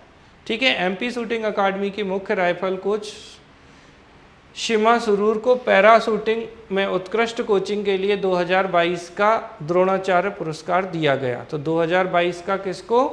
शिमा सुरूर को, 2020 का योगेश मालवीय को और 2023 की नियमित श्रेणी में श्री शिवेंद्र सिंह को ये पुरस्कार जो है वो दिए गए थे। अब आप नहीं झेल पाएंगे, बस एक याद रख लो, राष्ट्रीय तानसेन सम्मान जो है, बताना मुझे, हालांकि ये थके तो नहीं है, बता दें थोड़े से, और 5-10 मिनट में हो जाएगा कंप्लीट।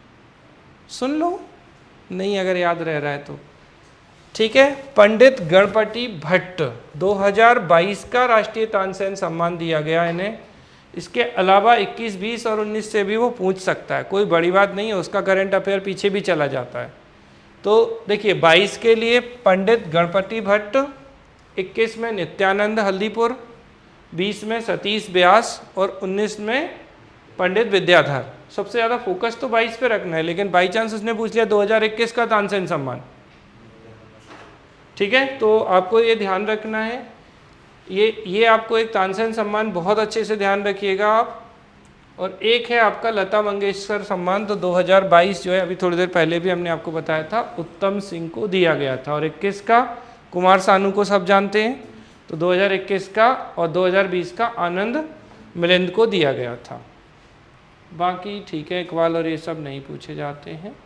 बस ये स्वच्छता वाला हम आपको करवा देंगे अगर नहीं करवाया गया है, क्योंकि स्वच्छता में भी क्वेश्चंस बन सकते हैं। हालांकि ज़्यादातर टाइम में पूछते यही है कि देश में नंबर 1 कौन, तो लगातार इंदौर नंबर 1, कृषि कर्मण अवार्ड में मध्य प्रदेश, ये लगातार वही सारी चीज़ें चल रही हैं, इनको आपको ध्यान रखना है। ठीक, ये मैं आपको शेयर कर दूंगा दोनों के दोनों, तो एक बार आप लोग देख लीजिएगा। और को देखिए, क्योंकि इनमें क्या है, नियुक्तियां हैं, कुछ नहीं कर सकते कि श्री मोहन यादव जी मुख्यमंत्री बन गए, बात खत्म। जगदीश देवड़ा जी और श्री राजेंद्र शुक्ल जी उप मुख्यमंत्री बन गए। ठीक है, वो वाणिज्य मंत्री थे, कौन? जगदीश देवड़ा। और राजेंद्र शुक्ल जी हेल्थ मिनिस्टर थे। जबकि आपका डिपार्टमेंट कौन सा वाला, गृह मंत्रालय, मुख्यमंत्री जी ने अपने पास ही रखा है। और खेल मंत्री जो थे वो श्री विश्वास सारंग जी बन गए। और बताओ जल्दी से, पर्यावरण नागर सिंह चौहान बन गए। इतने मंत्री आपको याद रखने हैं। और विधानसभा में विपक्ष का नेता उमंग सिंघार, और यहाँ पर विधानसभा अध्यक्ष नरेंद्र सिंह तोमर। और अगर हम बात करें किसकी, महिला बाल विकास मंत्री संपत्तिया उइके। और बड़ी चीज़ ये है, आपको यहाँ पे ध्यान रखना है कि जो नरेंद्र सिंह तोमर थे वो पहले केंद्रीय मंत्री थे। ठीक है, तो बाई चांस अगर ऐसा पूछ ले कौन सा स्टेटमेंट सही नहीं है, तो आपको ध्यान रखना है कि वो किसान मंत्री भी रहे हैं। ठीक है, इस्पात मंत्री भी रहे हैं वो, ऐसा अगर देखा जाए। ग्वालियर में उनका जन्म हुआ था, मुरैना सीट से ये विधायक बन के आए हैं, इनको आपको ध्यान रखना होगा। ठीक है, और जो हमारे वर्तमान माननीय मुख्यमंत्री श्री मोहन यादव जी हैं, ये मुख्यमंत्री के रूप में कौन से नंबर के हैं, व्यक्ति के रूप में 19वें नंबर के। इतनी चीज़ें आप याद रखिएगा, मैं शेयर कर दूंगा, अगर कहीं कुछ लगेगा तो मैं बता दूंगा। ठीक, धन्यवाद। ये कुछ नियुक्तियाँ थीं।